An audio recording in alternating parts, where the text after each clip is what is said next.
रायगड जिल्ह्यातील रोहा तालुक्यातील निडी गावात सोमवारी रात्री मोठी धक्कादायक घटना घडली. या घटनेमुळे रोहा तालुक्यासह रायगड जिल्ह्यात खळबळ उडाली आहे. एका 20 वर्षीय तरुणीची गळा आवळून तिचा खून केल्यानंतर आरोपीने स्वतःने गळफास घेऊन आत्महत्या केल्याची घटना उघडकीस आली आहे. या प्रकरणी रोहा पोलीस ठाण्यात खुनाचा गुन्हा दाखल करण्यात आला असून पोलिसांकडून सखोल तपास सुरू आहे. पोलिसांनी दिलेल्या माहितीनुसार तन्वी गणेश ताडकर वय 20 निडी रोहा आणि रोहित जनार्दन पाटील वय 27 राहणार निडी रोहा हे दोघेही सोमवारी 15 जून रात्री निडी येथील लक्ष्मण दुर्गाजी गडेकर यांच्या घरात होते. रात्री 8:15 वाजताच्या सुमारास दोघांमध्ये कोणत्या तरी कारणावरून वाद झाला. हा वाद इतका टोकाला गेला की संतप्त झालेल्या रोहित पाटील याने तन्वीला मारहाण केली.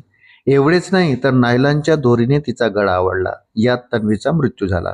त्यानंतर रोहित पाटील याने हॉलमधील पंख्याला नायलॉनची दोरी बांधून गळफास घेत आत्महत्या केली, असा पोलिसांनी प्राथमिक अंदाज व्यक्त केला आहे. मंगळवारी 16 जून सकाळी हा प्रकार उघडकीस आल्यानंतर गावात एकच खळबळ उडाली.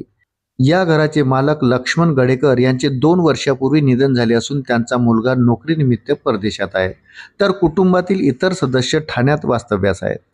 घराची देखभाल तन्वीच्या आईकडे असल्याने घराची चावी त्यांच्याकडे असल्याची माहिती ग्रामस्थांनी दिली. या घटनेची माहिती मिळताच अतिरिक्त कार्यभार असलेले उपविभागीय पोलीस अधिकारी तथा पाली पोलीस ठाण्याचे पोलीस निरीक्षक शेरेकर आणि रोहा पोलीस ठाण्याचे पोलीस निरीक्षक मारुती पाटील यांनी घटनास्थळी भेट देऊन पाहणी केली. या प्रकरणी नामदेव मनोहर मडवी यांच्या तक्रारीवरून रोहा पोलीस ठाण्यात विविध कलमान्वये खुनाचा गुन्हा दाखल करण्यात आला. या दुहेरी मृत्यूमागील नेमके कारण काय याचा तपास पोलीस निरीक्षक मारुती पाटील यांच्या मार्गदर्शनाखाली सुरू आहे. अशाच नवनवीन अपडेटसाठी व्हिडिओला लाईक आणि चॅनलला सबस्क्राईब जरूर करा. धन्यवाद.